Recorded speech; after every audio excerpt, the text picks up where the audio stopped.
छत्रपती शिवाजी महाराजांचे भिवंडीत पहिले मंदिर छत्रपती शिवाजी महाराजांच्या मंदिराचा आज लोकार्पण सोहळ्याला मुख्यमंत्री उपमुख्यमंत्री एकनाथ शिंदे राहणार उपस्थित।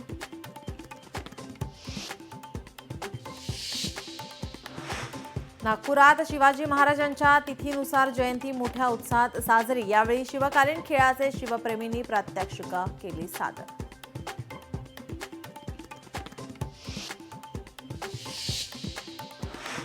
उपमुख्यमंत्री अजित पवार आज रत्नागिरी दौऱ्यावर। दुपारनंतर अजितदादांचा कोकण दौरा।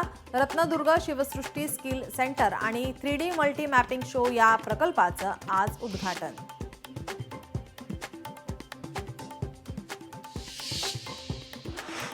परभणीत जायकवाडीच्या पाण्यासाठी आज आंदोलन। ठाकरेंच्या शिवसेनेकडून जायकवाडी कार्यालयावर आंदोलन। पूर्ण क्षमतेनं कालव्याद्वारे पाणी सोडण्याची मागणी।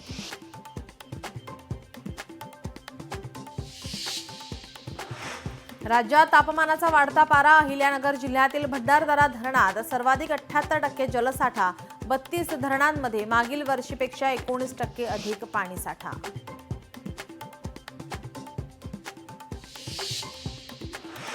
उष्ण राज्यामध्ये महाराष्ट्र आघाडीवर। विदर्भात 1.5 महिना उष्णतेची लाट कायम।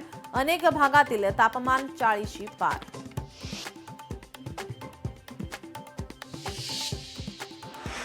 राज्यात 19 ते 22 मार्च दरम्यान पावसाची शक्यता। राज्यात 4 दिवस हलका ते मध्यम पावसाचा अंदाज। उष्णतेमुळे बाष्पीभवनाचा वेग वाढल्याने ढगांची निर्मिती।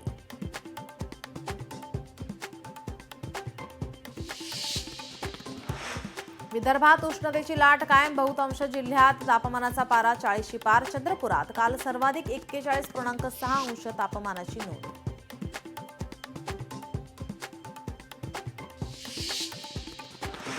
नवी मुंबई विमानतळाला आता जूनमधील मुहूर्त उद्घाटन 2 महिने लांबणीवर। कामाची पाहणी केल्यानंतर गौतम अदानी यांची घोषणा।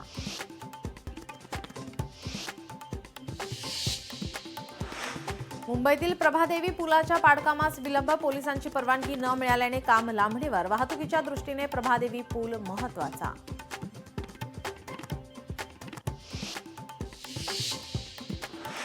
कर्नाटकात 74 कोटींचे अंमली पदार्थ जप्त। बंगळुरू आणि मंगळूरमध्ये मोठी कारवाई करत दक्षिण आफ्रिकेच्या 2 महिलांना अटक।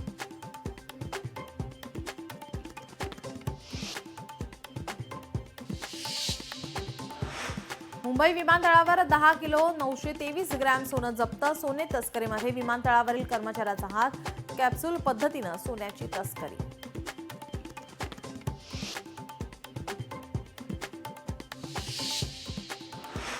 परभणीतील ITI कॉर्नर परिसरात गोंधळ। शिवसेनेकडून नॉनव्हेज हॉटेल पाडण्यात आलं बंद।